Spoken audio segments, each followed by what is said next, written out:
Hello viewers, welcome to my channel tasty cook. আশা করছি আপনারা সকলে খুব ভালো আছেন। আজ আমি নিয়ে চলে এসেছি টমেটোর পাকোড়া রেসিপি নিয়ে। আর এই রেসিপিটা আপনারা চা কফির সঙ্গে পরিবেশন করতে পারেন। আর আপনি যদি আমার চ্যানেলে প্রথম হন তাহলে আমার চ্যানেলটি সাবস্ক্রাইব করবেন, আর যদি করে থাকেন অসংখ্য ধন্যবাদ। চলুন তাহলে রেসিপিটি শুরু করি। রেসিপিটি তৈরি করার জন্য এখানে আমি নিয়েছি 3টে টমেটো, আর টমেটোগুলোকে এরকম পাতলা পাতলা করে স্লাইস করে নিয়েছি, আর টমেটোর বীজগুলোকে আমি ফেলে দিয়েছি।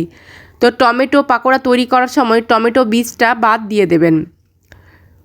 তো দেখে বুঝতে পারছেন যে কীরকম পাতলা করে কেটে নিয়েছি। এবার আমি এর মধ্যে অ্যাড করে দিলাম একটা পেঁয়াজ কুচি, আর এখানে আমি একটা বড় সাইজের পেঁয়াজ কুচি নিয়েছি, কিছুটা পরিমাণ ধনে পাতা কুচি, আর দিয়ে দিচ্ছি 4টে কাঁচা লঙ্কা কুচি। আর ঝালের পরিমাণটা আপনারা আপনাদের স্বাদ বুঝে কম বেশি করে নেবেন। দিয়ে দিলাম হাফ চামচ হলুদ গুঁড়ো, স্বাদ মতো লবণ, হাফ চামচ গরম মশলা গুঁড়ো, আর দিয়ে দিলাম হাফ চামচের মতো চিনি। আর চিনিটা দেবেন, এতে করে পাকোড়ার স্বাদটা কিন্তু অনেক ভালো হবে, আর টমেটোর টকটাও ব্যালেন্স হবে। এবার আমি এর মধ্যে দিয়ে দিচ্ছি 4 চামচ বেসন। তো প্রথমে আমি 4 চামচ বেসন দিয়ে দিলাম, তারপরে আবার পরে লাগবে তো পরে আমি অ্যাড করে দেব। তো বেসনটা দিয়ে এবার খুব ভালো করে সব কিছুর সঙ্গে মেখে নেব। আর প্রথমে জল দেবেন না, যেহেতু টমেটোতে জল থাকে, তাই জল ছাড়াই বেসনের সঙ্গে টমেটোটাকে মেখে নিতে হবে। তো টমেটোটা জল ছাড়াই মেখে নিয়েছি। আরও আমার এখানে বেসন লাগবে, তো আরও আমি এখানে 3 চামচের মতো বেসন অ্যাড করে দিচ্ছি।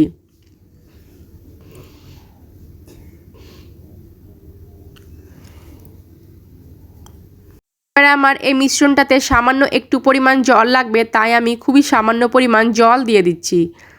এবার জলটা দিয়ে আমি টমেটো বেসনটাকে খুব ভালো করে মেখে নিচ্ছি। মিশ্রণটা আমার তৈরি হয়ে গেছে পাকোড়ার জন্য, আর এরকম তৈরি হবে।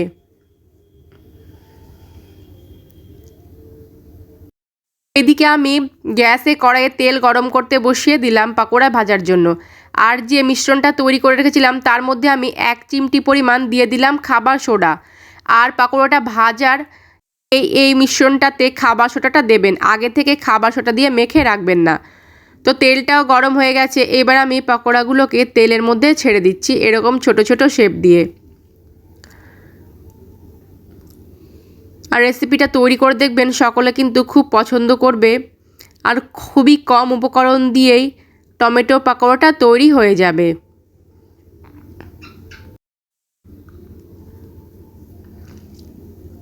তো প্রথমে আমি নিচের সাইডটা একটু হতে দেব, আর পাকোড়াগুলোকে উল্টিয়ে পাল্টিয়ে আমি গোল্ডেন ব্রাউন করে ভেজে নেব। আর রেসিপিটি যদি আপনাদের ভালো লাগে তাহলে অবশ্যই একটা লাইক করবেন, আর কমেন্ট করে আমাকে জানাবেন। আর যতটা পারবেন ফ্রেন্ডস অ্যান্ড ফ্যামিলির সঙ্গে শেয়ার করে দেবেন।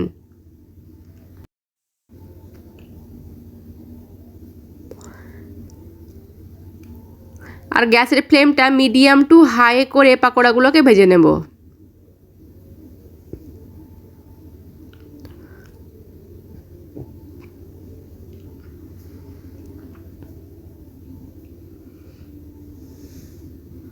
পাকোড়াগুলো ভাজা হয়ে গেছে, এবার আমি তেল ঝরিয়ে তুলে নেব। আর বাদবাকি পাকোড়াগুলো একই রকমভাবে ভেজে নেব। সকলে ভালো থাকবেন, সুস্থ থাকবেন, ধন্যবাদ।